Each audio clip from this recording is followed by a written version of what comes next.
BFF next global star ট্রায়ালের শেষ দিনে বিদেশি বংশোদ্ভূত ফুটবলারদের নিয়ে জাতীয় স্টেডিয়ামে চলছে প্রীতি ম্যাচ। সেখানে এই মুহূর্তে রয়েছেন সহকর্মী মোহাম্মদ হাসিফ, তার কাছ থেকে জানবো বিস্তারিত। হাসিফ, ট্রায়ালে থাকা ফুটবলারদের ম্যাচ নিয়ে এই মুহূর্তে কেমন পরিবেশ দেখছেন? ম্যাচটি কোন দিকে গড়াচ্ছে? দর্শকদের আগ্রহ, উপস্থিতি সব মিলিয়ে জানাবেন আমাদের। দোলা, আসলে উচ্ছ্বাসটা নিশ্চয়ই একবার শব্দ শুনতে পেরেছেন। আসলে এতটাই উচ্ছ্বাসিত এখানকার যারা খেলা দেখতে এসেছেন, এটা উন্মুক্ত ছিল এই ট্রায়াল দেখা। এবং দুটা ম্যাচ মধ্যে একটা ম্যাচ হয়ে গেছে, অনন্ত 19 দলের ফুটবলার একটা ম্যাচ খেলেছেন গ্রিন অ্যান্ড রেড দুটা ভাগে ভাগ হয়ে, যেখানে কিনা 2 গোলে ড্র হয়েছে। এবং অনন্ত 23 দলের খেলাটা এই কিছুক্ষণ আগে 5 মিনিট আগে বা 7 মিনিট আগে শুরু হয়েছে।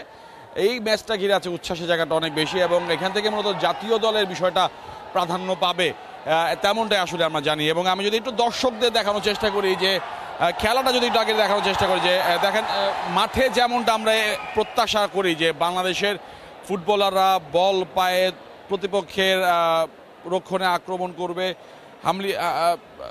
সেই জিনিসটা আসলে এখানে একদম স্পষ্ট, এবং প্রতিটা মুহূর্ত আসলে এখানে উপভোগ্য। যেমনটা আসলে আমরা প্রতিটা ম্যাচেই প্রত্যাশা রাখি, সেটা বয়সভিত্তি হোক, জাতীয় দল পর্যায়ে হোক না কেন। আমি যদি একটু দর্শকদেরকে একটু দেখানোর চেষ্টা করি যে দর্শকদের উপস্থিতিটা কেমন। প্রচণ্ড দর্শক হয়েছে, এবং প্রথম ম্যাচ শুরু হওয়ার আগে দর্শকের উপস্থিতি যা ছিল, এই ম্যাচটা অর্থাৎ দ্বিতীয় যে ম্যাচটি চলছে সেখানে আসলে দর্শকদের উপস্থিতিটা আরও বেশি, এবং দর্শক আরও ঢুকছেন মাঠে, এবং তারা প্রত্যেকে এই খেলাটি উপভোগ করছেন, ফুটবলারদের উৎসাহ যোগাচ্ছেন। প্রথম ম্যাচটা শেষ হওয়ার পরে ফুটবলার যখন মাঠ ছেড়ে বেরো যাচ্ছেন, তাদের প্রত্যেকের সাথে সেলফি তোলার চেষ্টা করছেন, তাদের সাথে কথা বলার চেষ্টা করছেন, তাদের সাথে হ্যান্ডশেক করার চেষ্টা করছেন।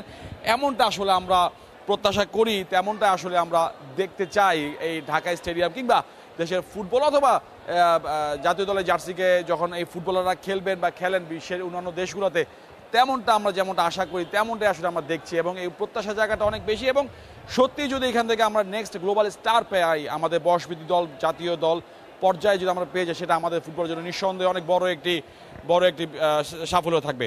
দোলা, জাতীয় স্টেডিয়াম থেকে সরাসরি যুক্ত ছিলেন সহকর্মী মোহাম্মদ হাসিফ।